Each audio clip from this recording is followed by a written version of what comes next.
Hey guys, today we're making this sad little swamp house diorama.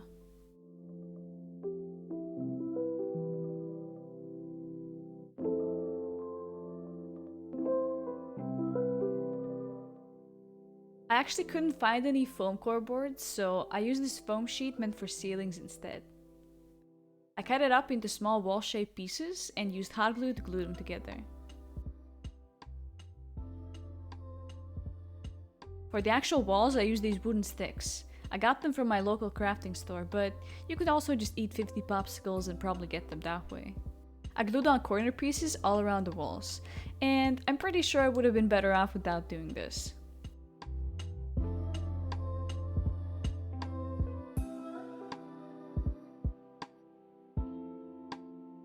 I cut out long planks for the walls and then chopped those up into smaller pieces because I like creating more work for myself.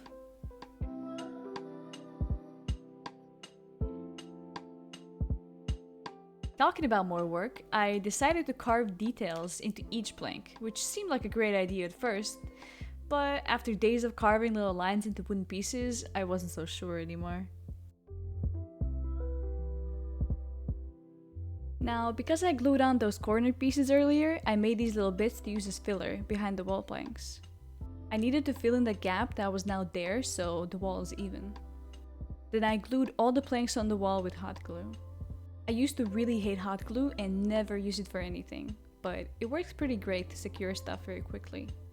I'm sure you could also use white glue, but I didn't want to wait for it to dry, so I built a door frame that I later realized was too small, but that's a future me problem. I laid down the planks again just like the previous wall.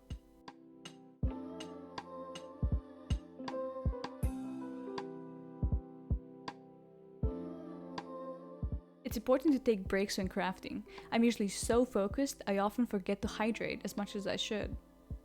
After realizing the door is too small, I made it into a bit bigger, still too small size.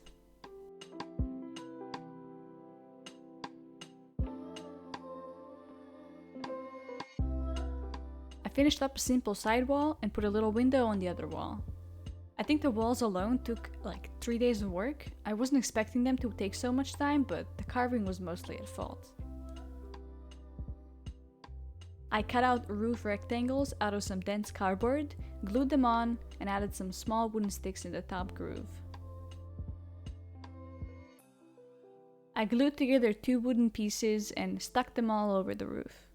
I wanted the roof to be very messy and kind of broken, but I failed and made it too nice.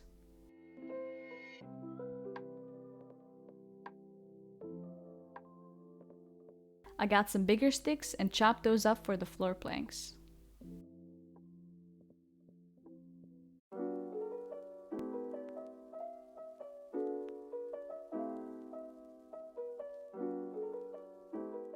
I used small sticks for the door. I bought these, but you can also use matches. I wanted to be fancy, so I used the Dremel to drill holes into the floor.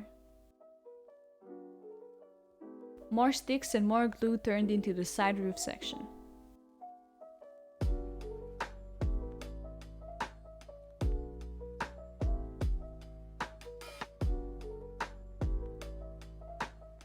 Now it was finally time to glue everything together.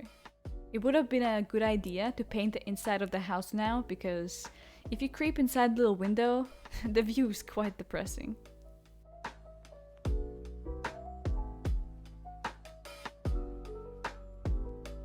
I made some other little details like railings and glued them in place. After everything was secured, I started working on the base.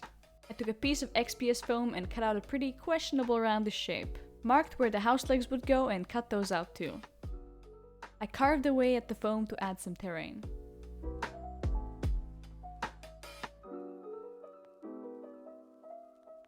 Then I got distracted and decided to make some details for the window and also a bridge.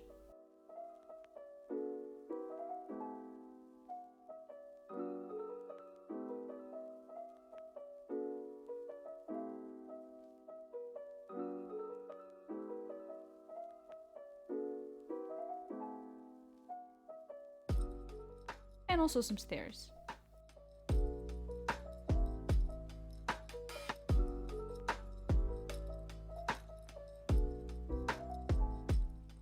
After a quick fitting test, it was time to work on the base. I covered the foam in some casting plaster that works great for modeling if you add less water.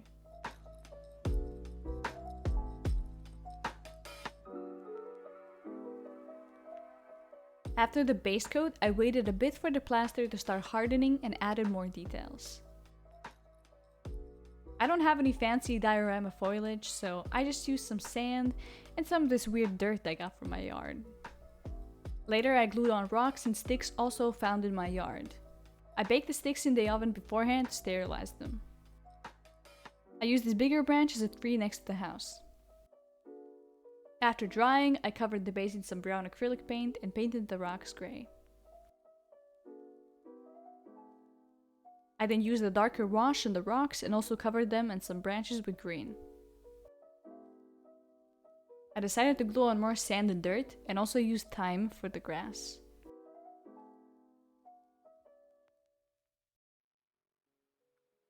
I made little taller grass pieces out of some hemp rope.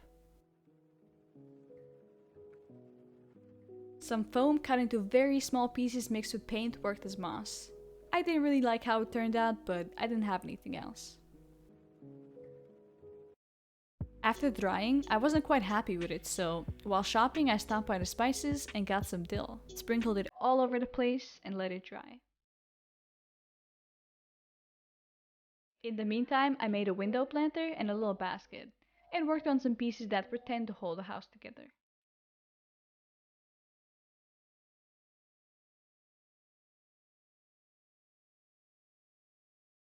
I covered the Riddiman house in a boring, brownish acrylic paint mixed with some water.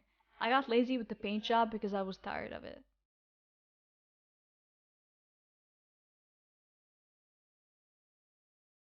The roof, however, got a nice reddish paint job. I covered the roof in some very dark wash to make it look older and also applied wash to the house.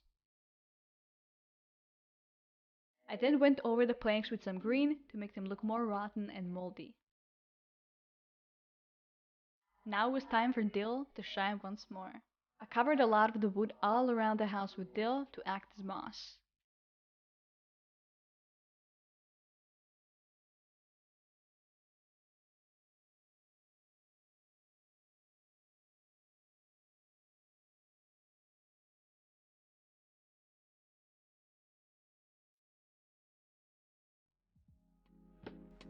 After drying, it was time to hot glue everything in place. I made sure to drown the holes in hot glue so resin doesn't leak out later. I covered the sides in tape but forgot to secure the bottom, so resin ended up leaking out anyway. I mixed some blue and yellow together since I had no green pigment, but I also only had a neon yellow, so the swamp ended up looking a little toxic, but let's pretend that's how it was meant to be. I poured resin all over the place and left it to dry overnight. In the meantime, I made a little plant out of polymer clay and also some tomatoes to add to the basket. I painted this sad little version of my logo for a little sign up front. The resin had finally cured and it was time to free my creation from all this tape. I removed all the resin that had leaked on the sides and colored the base in black. And that's it! I'm used to working with clay, so this was something new for me. I had a lot of fun and I really hope you enjoyed it too. And I'll see you in the next one.